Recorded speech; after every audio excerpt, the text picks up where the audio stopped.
اوپر والا آپ کو وسیلہ بناتا ہے کہ آپ میرے بندوں کی مدد کرو۔ ہم اکثر سن رہے ہوتے ہیں یار اس نے قرضہ لیا ہوتا، اس نے خودکشی کر لی، اس نے غریبی میں خودکشی کی، اس نے یار سفید پوش، میں یہ نہیں کہہ رہا کہ آپ کے پاس ایکسٹرا ہے تو آپ راہ چلتے پھرتے وہ بانٹو، مانگنے والے بھی بہت ہیں، آپ ان کی مدد کرو جو سفید پوش ہے۔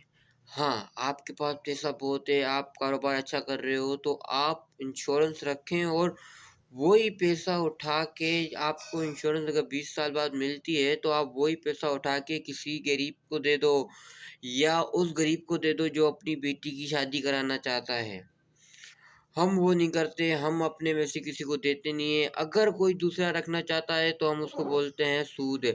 اب اسٹیٹ لائف کیا کرتا ہے، وہ جیون ساتھی جیسے ان کی انشورنس ہے، تو وہ ان کی جو جیون ساتھی جو شادی شدہ نئے ہوتے ہیں ان کے فیوچر پلان میں کام آتی ہے ان کو۔ اگر کوئی مزدور ہے تو وہ بیچارہ مزدوری کر کے آتا ہے ڈیلی کی، اور ڈیلی کا کھاتا ہے، تو وہ فیوچر میں کیا کرے گا؟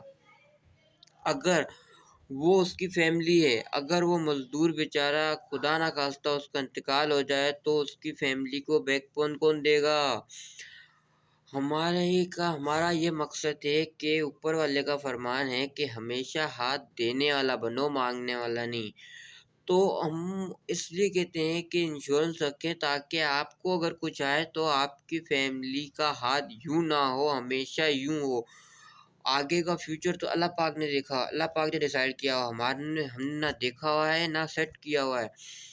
ہمارا مقصد یہی ہے کہ اگر کوئی کچھ ہو جاتا ہے آپ کو تو اس ٹائم اس دوران اگر 1-2 مہینہ آپ کی فیملی کو سپورٹ مل جاتی ہے اس پیمنٹ سے تو بہتر ہے، نہ کہ اس کو حرام کہہ کے دوسروں کو اکسایا جائے کہ حرام ہے نہ خریدو۔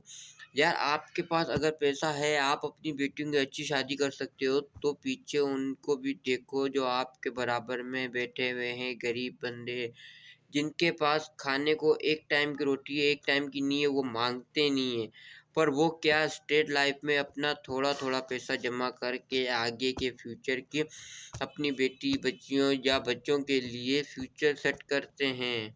تو ان کی مدد کرو، ان کو بولو کہ یار آپ اسٹیٹ لائف سے رابطہ کرو، اس کے بعد نہیں تو آپ اگر یہ نہیں کر سکتے تو آپ اپنے میں سے ان کو کچھ دو، ان کی بچیوں کی ہیلپ کرو۔ یہ نہیں ہے کہ ان کو آپ بولا جائے، آپ سے کرایہ تو کم ہوتا نہیں ہے، کرایہ کا بولو تو آپ لوگوں کی فیسیں پوری نہیں ہوتی۔ ہمارے یہاں ایک حال ہی میں واقعہ ہوا تھا کہ کرونا وائرس چل رہا تھا، کووڈ-19 چل رہا تھا، تو ایک مکان مالک کے پاس 4 بلڈنگیں، ان کا کم سے کم نہیں تو نہیں 7 سے 8 لاکھ روپے کرایہ آ رہا ہے۔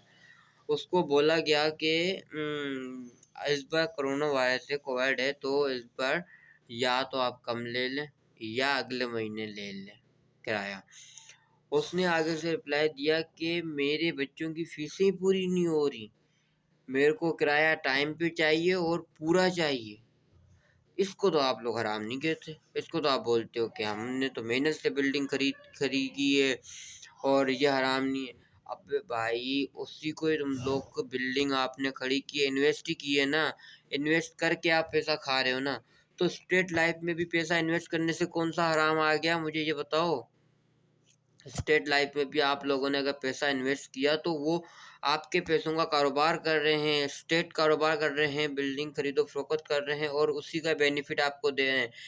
فکس اس لیے رکھی ہوئی ہے کیونکہ ان میں شیئر ایک نہیں ہوتے، ہزاروں شیئر ہیں، یعنی ہزاروں پالیسیاں سب کو بانٹنی پڑتی ہیں، تو وہ کب تک ڈیوائڈ ملٹیپلائی کرتے رہیں گے، ڈیلی کی آ رہی ہے بیسس پہ انشورنس، تو وہ اس لیے ایک اماؤنٹ فکس رکھتے ہیں، تو اس کو سود قرار نہیں دیتے بھائی میرے، وہ فیوچر پلان ہوتا ہے۔